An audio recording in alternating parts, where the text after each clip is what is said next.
do this today? Well, I will actually have this actually really a short class today. It's actually not that long, but the concept is super, super, super important. So we'll leave stuff open for Q&A at the end.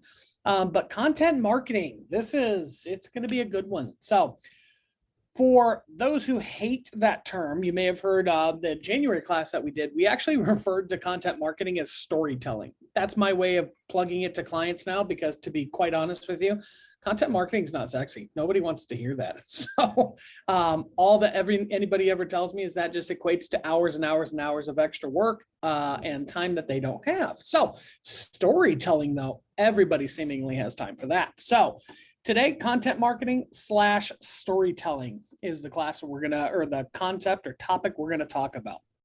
So what is content marketing? So let's really break this down, because I think one of the biggest challenges that we see is that most business owners, they have no concept of what content marketing is. They know that it involves writing, but they really don't know about what, they don't know about how, they don't know about who or where to put it or how to use it. So we'll hopefully clear that up for you guys and show you that it really doesn't have to be all that challenging. And actually, for some, it'll be fun. But content marketing, so it's a strategic marketing approach it's focused on creating and distributing valuable, relevant, and consistent content to attract and retain a clearly defined audience. So that was like the textbook definition of it. Bottom line, it's just about creating content to attract an audience. That's really that's the gist of it right there. Content is so important for us as business owners, because the concept that I try to stress to business owners is this: you can't rank if we don't talk about it. You can't attract customers if they don't know what you do. So really, this is about just organizing yourself, organizing your products, your services, and projecting this in a way that ultimately attracts your client base to you or your target audience to you. So you're going to hear some marketers out there, they're going to talk and they're going to say, oh, well, content marketing isn't all that important. They want to focus on other things like swag and grassroots efforts and all this other stuff. But at the foundation of all of that is content. So it still is relevant today. It's still, content is king. Content will forever be a core concept with SEO. It will be a core concept with websites and ultimately growing your business. So fact is, the average one-page article or website on Google contains 1,447 words. I literally just pulled that statistic. That's incredible. So imagine when you're talking about your products and services, do you think you can do 1,447 words? And I can answer that for you. Yes, you can. It's really not all that difficult. I'm going to give you some of our tips and tricks on how to do that. But again, you got to make sure we're talking about things. And really, it's almost at an elementary school level. We're going to take it back to beginning, middle, and end. That's really what it comes down to. Again, you're probably going to need a few more paragraphs in there to hit 1,447 words. But at the general consensus of it is the who, what, when, where, whys, the beginning, middle, and end. Just take it back to elementary school. Long form content still continues to dominate search, and it's proof that thin content, a fancy word for content that isn't long, those people that have 1 or 2 paragraphs on a page, that's considered thin content. It falls short of fully covering the concept. What happens? Your competitors take over. So again, content is king. I can't stress that enough. The benefits of content marketing are super, super simple. So according to HubSpot, content marketers who prioritize blogging efforts are 13 times more likely to see a positive ROI than those who don't. And I'm going to make a little note on this, is that when we say positive ROI, this isn't just on the website. This is across the board on all of your marketing initiatives. You have to take this stuff seriously. Content is the foundation of everything. And the example that I'll give you, we'll go into a little more depth here in a minute, but when we look at content as a whole, what you really have to understand is that when you have a social media post up there and, it's some jazzy little great graphic that ultimately is telling people to visit your website. Well, if you're telling them to look at your website and to check out this, this, and this, but you really haven't written much on it, do you think that person's going to get a great user experience? Probably not. And so this is where we always say it's the foundation of everything. My wife just brought in Chipotle. Oh my word. Hi, honey. Marlene, we're going to have to reschedule this. I have Chipotle here. Just kidding. So when we look at this, again, just remember the concept. Content is the foundation for everything that we do. Again, other statistics that we look at, it captures 7.8 times more organic traffic than those who don't. that to me, and again, we're a content agency as a whole, so we tend to focus on this a lot more than others do. But again, when you look at the statistics, again, we can keep going. I have millions of them, but the why is you're going to grow your business. That's why we focus on content marketing. So the benefits, again, increased organic traffic, higher expertise, authority, and trust. That's going to be a big one. It's an acronym we use. It's called EAT. Again, remember that, EAT. Expanded brand awareness, clearly defined brand personality. That's way more important than most people give it credit for. Increased social media engagement. I hear clients constantly tell me, how do I get more people to engage on my social? I'm posting all this stuff, but nobody's liking it. Nobody's sharing it. Nobody's doing anything. And oftentimes the answer is your content sucks. So you got to take a look at that. You can close gaps in your conversion funnel. We'll talk about funnels here in a minute as well. Better conversion rates overall on any really marketing initiative, whether it's direct mail, email marketing. There's tons of benefits to this. And then ultimately, it really comes down to higher quality leads too. So it really simplifies your sales process. So if you needed more, I probably can add a few more bullet points, but I think we all get the picture. So connecting with your audience through multiple formats. So your customers all have unique needs. Okay. So depending on what your target audience is and how you're going about that, again, each one of them has a unique need that they're trying to solve. There's not a universal format that fits every business. So that's another one. A lot of people look to us and they say, well, how do you do it? Well, there's not a one size fits all, unfortunately. Every business has its own unique challenges, products, services, background, all sorts of stuff that really should drive and dictate how their content is written. Some people are visual learners, others prefer to read. So a combination of the two. We promote what's called hybrid content, which just means it's a combination of both video, picture, and content or text-based. But again, others just want bullet points, like you can see down below. A lot of the audience that are, people that watch this video today, there's going to be people that just listen in the background to what I'm saying, and they're doing multitasking and doing other things. That's one way to absorb content. Another one is, again, some people will just look at this slide right here. They'll just look at the bullet points and nothing else. And that's okay. Like, again, everybody absorbs content differently. So you really got to think about your target audience and how you're going to really attract, engage, and retain them. So again, keeping your voice and values consistent throughout is so important. So the big word there is consistent. We want to be consistent in what we do and how we do it. That's another big challenge. I get a lot of businesses that come in, like blogs are the most common form of content creation that we see out there. And you'll see business owners that attend a little webinar like this, and they'll all of a sudden, oh man, I'm going to do 2 blogs a week.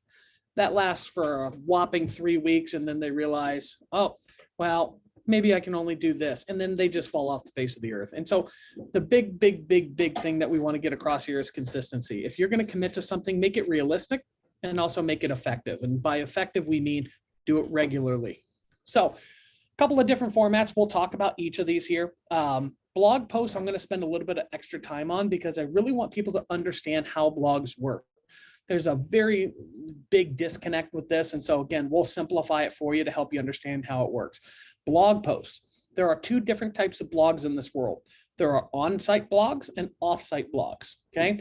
Really simple concept is this. On-site blogs support inner core content. So if you're a plumber and you want to talk about, you really want to beef up your business for drain cleaning, okay? You've written 1,447 words on drain cleaning. You can't possibly think of something else. Well, the blog post is designed to reiterate the content over there. So you might write a special little, 300 to 500 words on that, reinforcing concepts that you have on the core page. And then what we do is we interlink that page. So anywhere where it says drain cleaning, we're going to hyperlink that over to the drain cleaning page. That does 2 things. That automatically connects your audience with that page so that they know what to reference when they want more information about something. The second thing is it connects Google to that page. Google looks at that and says, oh, okay, this blog is connected to this. So it enhances the quality of the content. So you're really killing 2 birds with 1 stone. So on-site blogs reinforce inner core content. For those people that blog about just unicorns and glitter, and that's great. There's nothing wrong with that. To me, it's a time waster. I would rather be more purpose or strategy driven, meaning that I want to constantly be doing stuff that's going to build and grow my business. Not that, talking about unicorns and glitter won't, it's just not necessarily something that Google is going to be attracted to. So again, biggest bang for our buck. I want to make sure that I'm writing a blog to reinforce core content. you look at my blogs, again, all of my blogs on my website there's hidden hyperlinks and everything there. Any SEO word, anything that I have on my website that's a core concept, you're not necessarily going to see it. But again, there's hyperlinks on the back end of those that interlink over to those core pages there. Offsite blogs do something completely different. So offsite blogs, and again, still relevant, still important, still valuable for a business owner. Offsite blogs, what those do, those are little badges of trust. So when we write a blog, and if I share it over to the Glendale Chamber and Marlene posts it, fantastic. Well, that got me a little backlink. That also gave me some credibility because it came from the chamber. So that association will ultimately help me with my client base as well. So there's a lot of benefits to both, but we need to make sure that when we're writing content, we understand how that works, because a lot of people, they'll go off on a tangent on their website. And again, that's great that you're producing content. It's just not necessarily accomplishing what maybe we set out to accomplish. That's all. Other forms of content. Again, this isn't limited to just this, but infographics. Infographics are great engagement features, not just on websites, but on social. So infographics, if you don't know what that is, just a simple Google search will help you out there. But infographics are great for just getting like really bite-sized pieces of information. Most of the time it's data specific. So if you're one of those people like me that loves analytics, that loves data, and you want to throw out, oh, well, writing a blog will increase your SEO 13 times, whatever it is, those are great uses for that. So again, infographics, fantastic. Oh, went too far. That's what I get. Back it up. There we go. White papers. White papers, if you're doing white papers on anything, again, credibility factor, that those do phenomenal work, phenomenal things. Case studies, same thing. Videos, again, vlogging, if you've ever heard of that. Some people, they're not necessarily great writers, but they love getting in front of a camera. Fantastic, however you want to do it. YouTube, again, second largest search engine. YouTube also has a dictation software on the backside of your video. So in addition to your tags and all the SEO attributes, when you actually load a video on there, there's actually some inherent benefit on the backside by Google, or excuse me, YouTube, which is owned by Google, going through that video as well. So videos, really, really, really good as well. I wouldn't rely on them yet as my sole source of content. I would definitely diversify, but videos are a phenomenal thing. Podcasts, we've all heard of podcasts. Again, very similar to that audio format. You can even have a video format version of that as well. Phenomenal engagement feature, phenomenal social media, phenomenal content overall. Again, always should be relevant to information that's on your website. So whatever you're doing a podcast on should reinforce whatever core concept that exists on the website. Webinars and classes, much like this. Again, we're a content marketing agency. Kind of makes sense. I do a webinar on content marketing. So again, that works. Emails, self-explanatory. So again, email marketing is a great tool. I mean, most statistics revolve around a 15 to 20% growth in the business for those who utilize it or utilize it effectively. So again, emails, a lot of the time we want to, again, get as many things accomplished with one thing at a time. So again, if we write a blog, blogs are great for social media, blogs are great for emails, blogs are great for the website. So again, there's 3 uses of a blog right there. So that's how you get the biggest bang for your buck overall. Tools and templates, again, depending on the industry, there's a lot of little educational resources, tools, templates that you can offer to clients or potential clients. Great engagement features, great content. You get to talk about those, how to use them. Again, tons of value in that. Obviously, interviews, live Q&As, or any FAQs. That's the one bullet point that I should add to this is going to be FAQs. So again, tons and tons and tons of ways to do content or what to write about. It's really just a matter of, as business owners, us writing down the game plan. Here's what I'm going to do. Do something that you can be consistent with, and then go to town. And again, over time, it becomes, I promise you, it becomes a whole lot easier. When I first started in this business, I hated writing. I considered myself a wordsmith, but when it came down to it, I was anything but. And now, over a decade later, I love writing. I love going, I take a client's product or service, and then, you just start going. It's awesome. So you'll get that same, hopefully you'll see that same success. Let's talk about EAT. So EAT is an acronym that floats around our industry. But again, Google sums up what they want to see from a website with this, which is EAT: expertise, authority, and trust. That is the component, or again, all of these algorithms and everything that, floats around out there. This is what it's all based around. So EAT: expertise, authority, and trust. Google wants to see that you have the expertise. You develop the authority, which is those backlinks, offsite blogs, which ultimately gains consumers' trust. So it's one of the benefits of content marketing. So authority isn't siloed by search engines. So again, you can aim to be a leader in a trusted industry leader website. Everyone who reads the article, you instantly establish that brand credibility, high authority, all sorts of stuff. So there's tons and tons and tons of benefits from content marketing here relative to SEO and EAT. Social media, we kind of touched on this a couple of times. So again, social media engagement, again, let's get the most out of our content. Make sure that whatever's on your site is obviously reinforced on social. They should be interchanging. So you really should look at it like a circle. Whatever you produce on the website should ultimately evolve into the social media and some of your other channels, and then it should drive traffic right back to your website. So it's circular. So when a consumer or visitor lands on a piece of content on your site, they find it helpful, clever, touching, powerful, entertaining, they become one more possible advocate for your brand. And in this day and age, that's what we need. We need brand advocates. It costs so much money as consumers to as businesses to drive consumers our way. We need to make the most of every single interaction we have. Even if somebody doesn't necessarily purchase from you right then and there, they can still be brand advocates.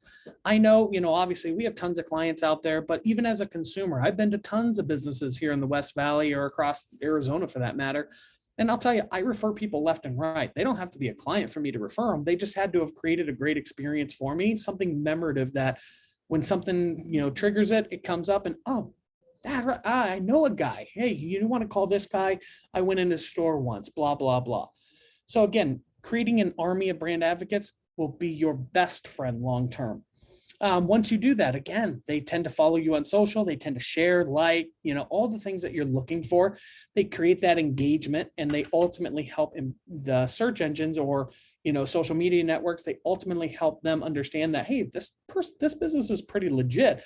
We should start showing their stuff to more people. And then it goes viral. Everything works the way that we want. So again, creating in social media works hand in hand with all of the content that we create. And last but not least is that whole thing on conversion funnels. So conversion funnels, super, super simple concept. A funnel is nothing more than a landing page. So to demystify this, a landing page is just something that it's a targeted piece of content or targeted, let's say, microsite on your website that focuses on one specific thing. Okay. Very, very powerful for social, very, very powerful for any lead gen campaign where you really want people to hyper focus on a particular product or service that you offer. So it's very common in the pay-per-click market. So if you're doing paid ads, you want to run a targeted paid ad to a targeted landing page that really only talks about what that ad was about. So there you have that synergy that works together. So these funnels, there's different stages of basically a funnel. And again, not to get too overly technical, but again, the general stages are awareness, consideration, and decision. So you're creating an awareness about your product or service. The consumer is considering it, whether they want to purchase or should purchase your product. And then last but not least is the decision. So again, those are the three general funnel stages that we have. And funnels are designed to address those unique needs or those unique stages in the buying process to ultimately create a conversion. So again, this is all content, guys. That's exactly what it is. So you can produce content that addresses those needs at the right time and the right place. Again, benefits of this on a funnel, giving life to your brand. Again, humanizing the brand. We talk about that all the time in my little seminars. It's everything that we can do or anything that we can do to really help make that connection with a consumer, right? So again, humanizing the brand, kind of a big deal. Helping consumers discover new products or solutions that we offer. Again, phenomenal opportunity with content. Creating the story. You got to create, this is one thing that the big box stores and larger corporates really get. They love to create stories behind things. If you ever notice, they'll pull a particular client or a particular situation out and they'll really elaborate on how they came to the rescue or how their product solved a need or whatever it is. Again, they created a story. They were storytelling right there. So we need to do more of that as business owners. I just did a seminar yesterday with the Arizona Commerce Authority. And one thing that I really shared, and this is something I really do believe, as business owners, we're amazing people. As marketers, we're amazing people. There is so much to this. And again, as a business owner, we wear about 3,500 hats in a day, from lead janitor all the way up to light bulb installer and handyman. I mean, there's so many things we do above and beyond our expertise. It's crazy. Most people laugh at how much we have on our plates. But when you really think about that, we are amazing people. And I honestly pat myself on the back. I mean, not to be arrogant about it, but it's such an accomplishment at the end of the day to look at all the things that I accomplish. And I think we take that for granted a lot. So I would stress to you as a business owner, don't be afraid to tell that story. Don't look at it like you're being arrogant or that, it's insignificant. It really is amazing. And the businesses that really take this seriously, they get it, and again, if you read my website, it's not some high level marketing, unicorns and glitter type thing. I'm talking from the heart. I'm telling you, I've been through this. I know what the corporate life is like. I know what it's like to run a business. Like, I really try to help set that expectation with clients that I get it, that we get it as an agency. So again, storytelling, big deal. You can help your audience feel that they belong to a tribe. I know like Cheryl with Trinity, she's a big one with the whole tribe thing. I love that concept. And it really does stand true. People want to belong to something. They want to associate with something bigger than them, especially with brand advocates and all this. So again, you want to make sure your audience understands, hey, you're part of us. You're part of the family. My first email that I send out to a new client is welcome to the family.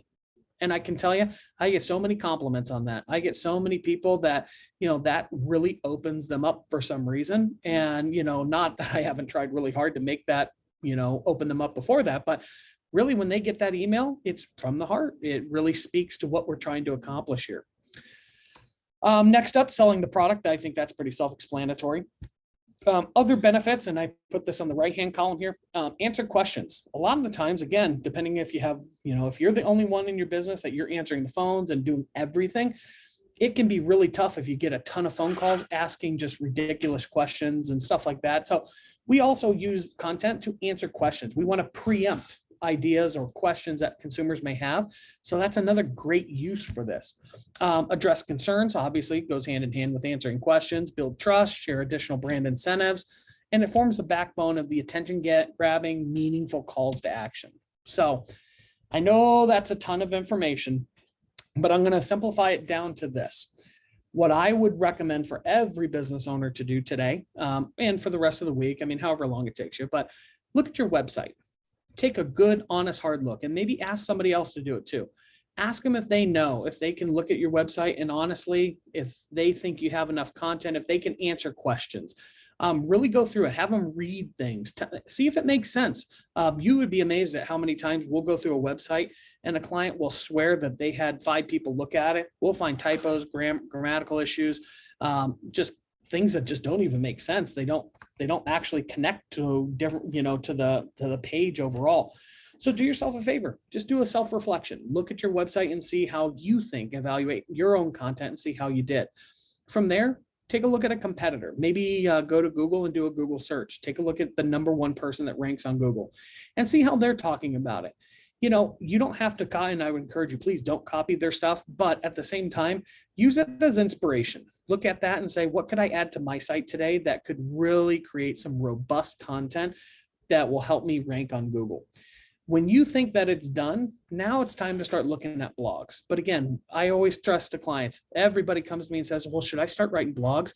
No, pause. Let's start focusing on the inner core content first. Go through all of your profit centers, figure out what you're lacking, what you're missing on your website, expand on that stuff first. Once you have a solid website, and I can give you an example, my website alone has, I want to say off the top of my head, about 450 pages to it. I know that sounds crazy and like I have nothing better to do with my time, but I promise you it's all purpose driven. So each page speaks to a different thing in a specific geography. So again, we have geographical pages. I have inner core content pages.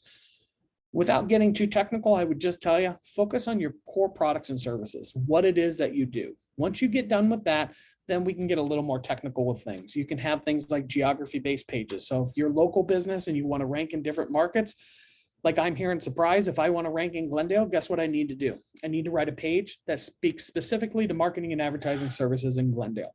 So that geo tag is what ultimately helps to get us ranking in other markets as well. So that's, again, getting a little bit into the weeds on SEO and content marketing, but the foundation of it is, let's start looking at what we have first. From there, look at your FAQs. If you're struggling to write content, just do yourself a favor. sit down and ask yourself, what are the top 10 questions that people ask you on a particular product or service? I promise you, each one of those is a paragraph right there. Each one of those is going to be a paragraph for you. So really sit down, and if top 10 is too easy, go top 20, go top 30, go till you just can't write anymore. The more content you produce, I promise you, it will benefit you in the end. So these are all blog topics. These are all just future content for your website. So you should always be updating. New questions come about all the time. And I wouldn't necessarily focus on the onesie twosie questions out there. I would tend to focus on more of the, let's say, things that are asked more commonly, I guess is the better way to put it. And then work your way down from there. And that's also great content for your, social media. So again, take that and just run with it. The other things that I would stress to you on FAQs and the benefits behind these is, again, from a voice search perspective. Voice search is a growing channel for us. Every single year, increases in voice search from Siri, Alexa, and Google Assistant, all of these guys. The content that they pull from, FAQs. So again, do yourself a favor, start writing. I promise you it will return its weight in gold. So let's see, what time is it? We got 12:32. That was 30 minutes of a lot of stuff.